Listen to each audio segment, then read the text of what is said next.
Now we are starting with chapter number 3.2 in our notes. We are doing something called as materiality. Okay, it's a part of chapter number 3 only. Let's start with this one by one. Okay, let's crack it down. Let's start. Let's go for it. Materiality. Let's start materiality.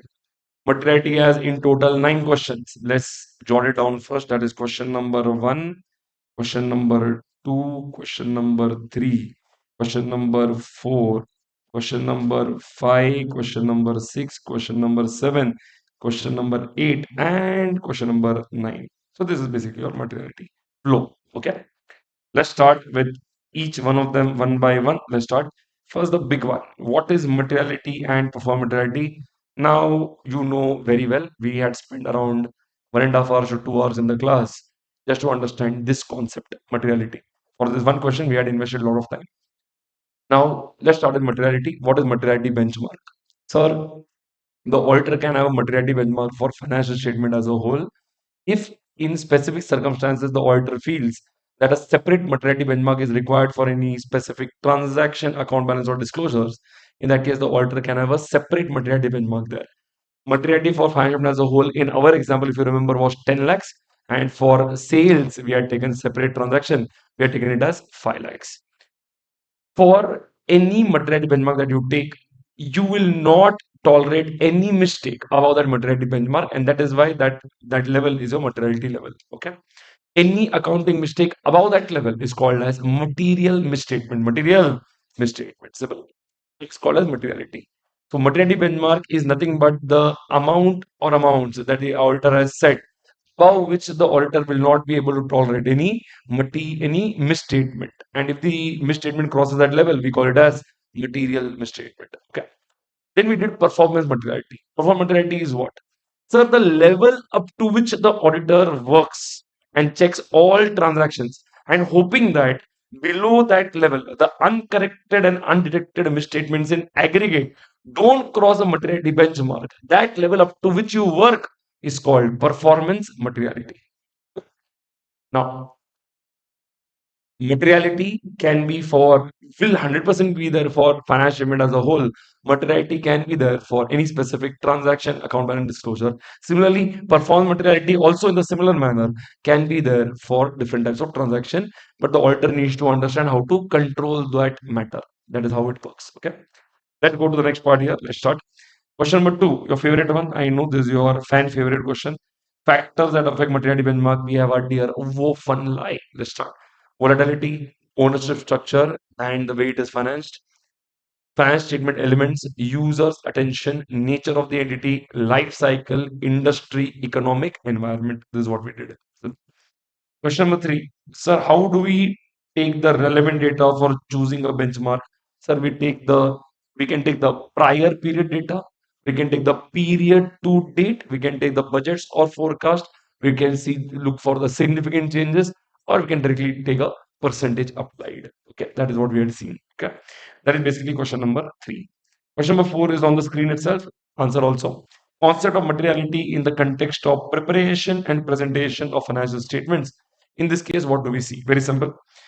Anything which, if it is expected to influence the economic decisions of the users, the auditor will keep it into consideration. We will call this as users economic decision making.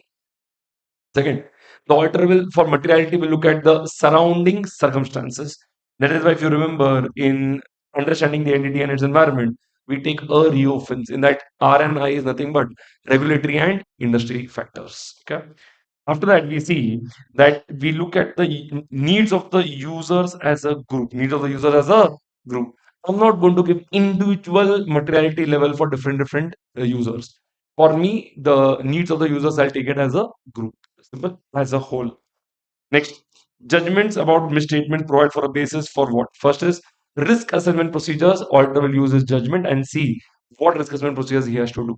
So materiality comes very useful there. Second, to identify and assess the risk of a material misstatement, in which cases the line goes up for that materiality consideration is very important. Third, in which situations should we do further audit procedures? Again, the nature, action, and timing of further audit procedures with the risk assessment procedures we'll check. Okay, that is question number 4 for us. This is question number 4. Question number 5. Factors due to which misstatements of lesser amount can be material. We had done a small diagram. I'll show that to you so that it is easier for the students to recollect. In this case, maybe you don't have a code. You can write a code because this is a newly generated code. So write there, please.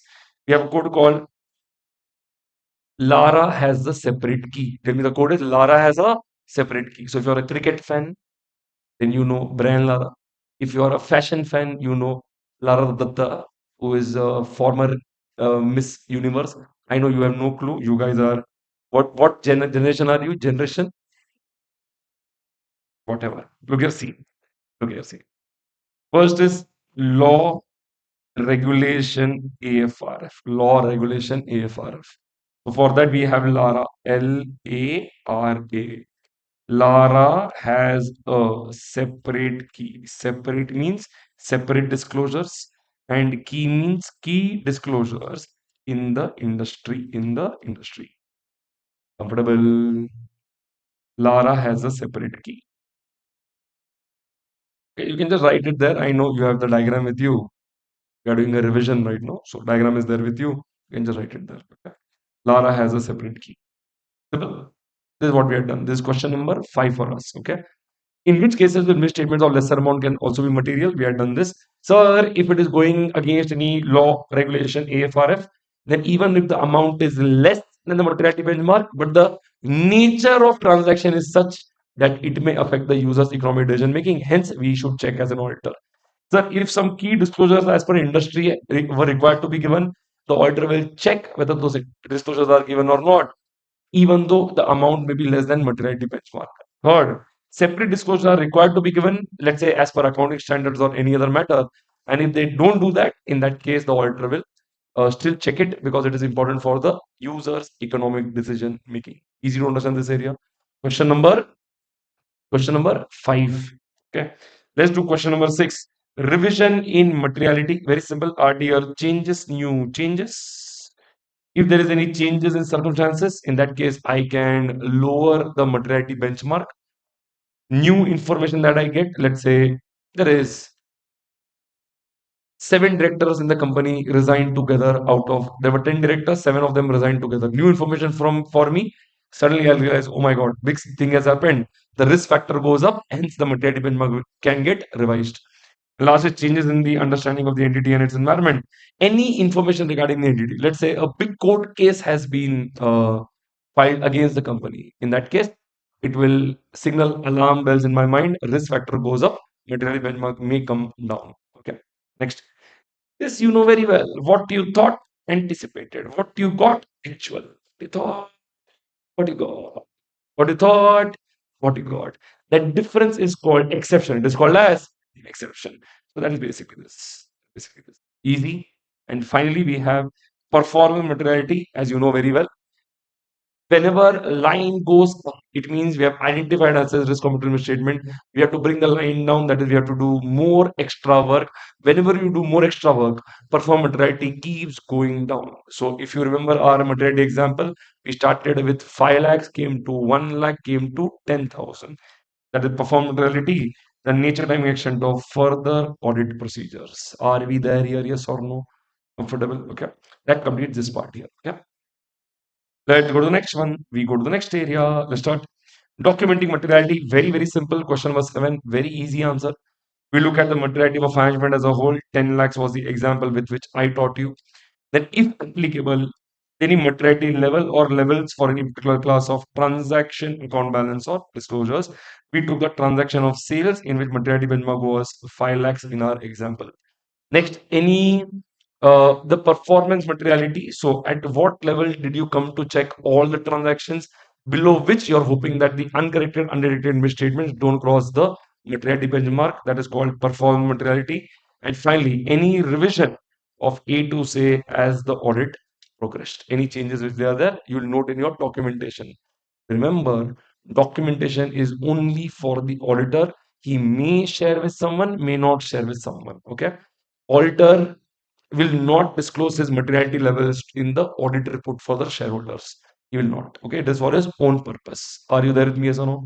That completes your question number 7. Question number 8, very, very simple, very basic area. Let's just read it quickly. Audit risk is the risk that the auditor expresses an inappropriate audit opinion. This we have already seen. And to see whether financial statements are materially misstated or not. Audit risk is the function of risk of material misstatement and detection risk. You know very well, RMM into detection risk is that. Materiality and audit risk are considered throughout the audit, in particular when identifying as listing RMM, that is, you know very well, SA 315. At that time, we consider NTE of further audit procedures. You can take it as SA 330. And if any uncorrected misstatements are there, basically that is your SA 450. We report to the management. So basically for SA 315, 330, 450, the auditor will use materiality as a concept. Yeah, that is what we see. Next, again, the concept of materiality is applied by the auditor in both planning and, of course, in the performance of the audit, in evaluating the effect of identified misstatements and of corrected misstatements. The auditor will look at that. Now they have come to the general matter. The overall objectives of the auditor is to obtain reasonable assurance. Auditor is there to express an opinion and in which he is going to report on all material respects in relation to AFRF. The auditor obtains reasonable assurance by obtaining sufficient appropriate audit evidence to reduce the audit risk to an acceptably low level. You cannot make audit risk to zero. There is always some or the other risk which is always there. You can only bring it to an acceptably low level. Are you there with me? Yes or no? Simple. This question number 8. Last one was a good one. I think you like this question a lot. This is in relation to the code is Mr. Kumjid. Let's start. So what will the auditor assume about the user? So let's do this area. Kartik sir, what will the auditor assume about the users? So let's do this answer. The auditor will assume that the users have the knowledge of BIAS. What is BIAS? Business, economics, accounting, and they have a willingness to study. Second thing, auditor will assume that the users have an understanding of accounts and they know that audit is done keeping in mind materiality as a concept. And next one, the auditor will assume that the users understand that the accounts are not perfect. In accounts, there is always measurements which come from judgments and estimates. Depreciation, provisions come from judgments and estimates. And last, the auditor can assume that the users can take their own economic decision making. The auditor is not going to spoon feed to the shareholders, sell the shares, buy the shares, purchase more shares, all those things. He will not do that. The auditor will simply give his audit report, and the shareholders have to make their own economic decision making. Simple. So you have ED there, economic decision, that is buy, sell, hold the shares. You have Kumjit, there's a code. Simple. With that, we complete the quick recap of materiality as a concept. In total, in materiality, my dear student, we have question number 5, 6, here we have 7, question number 8, and finally Kumjit is question number 9 here. That is what we did. Okay. Pretty sure that this chart is now there in your mind. Okay. But with continuous revision and all, it will be there. Easy, simple.